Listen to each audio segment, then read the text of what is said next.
this.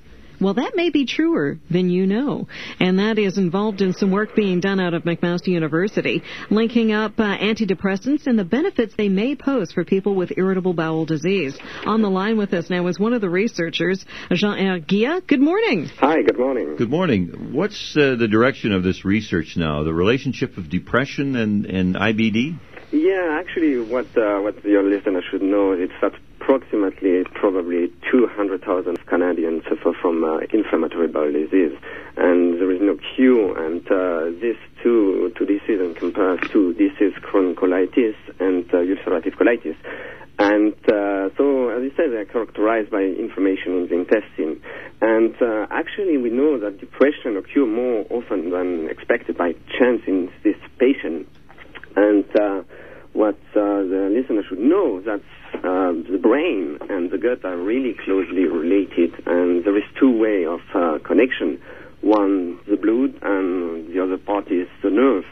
And we know that one of the nerves that's doing the link between the brain and the gut. So this nerve, when it is activated, he can release some product in the gut that can decrease inflammation.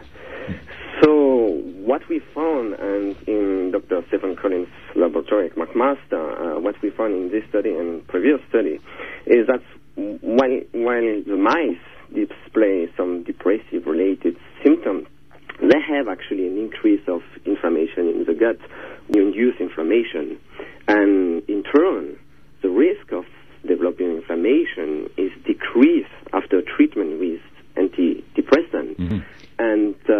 And actually, the major finding that we have done is to see that in the absence of the nerve, the antidepressant did not improve the gut inflammation, showing that probably there is an important link between the brain and the gut. Now, what I find fascinating is this is a different approach than you might think. And I go back to the treatment of ulcers. Everything that they did with ulcers in the 60s and 70s and 80s, it was proven all wrong completely. And so one would make simple assumptions about irritable bowel. So inflammatory bowel disease. Inflammatory, yeah. And isn't that interesting that it's related? Now, what about determining in some patients the onset of the problem and relating that to issues? Yeah, so actually, we don't really know actually what's the onset for IBD. We are thinking that probably there is 4 different problems: genetical problem, immunological problem, viral or bacteria, and also probably environmental problem. That does it mean stress, anxiety, depression. So, and what we think is that if patients are depressed, probably this nerve is not working properly because he's not going to release enough product in the gut to decrease the inflammation. And probably that's why depressed patients, they have a greater sensitivity to inflammation. And probably if you give antidepressant, I would say probably because we need to be really careful with how we interpret the results.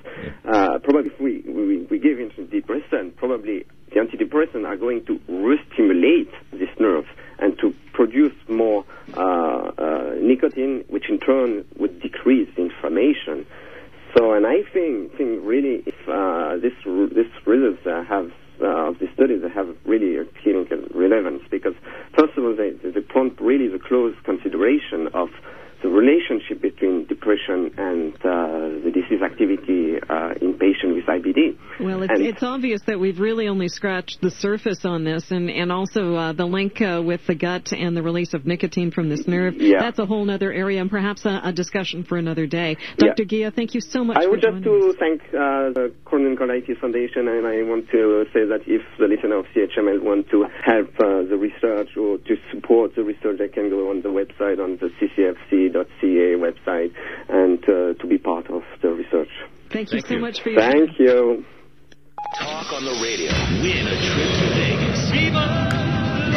Can it get any easier than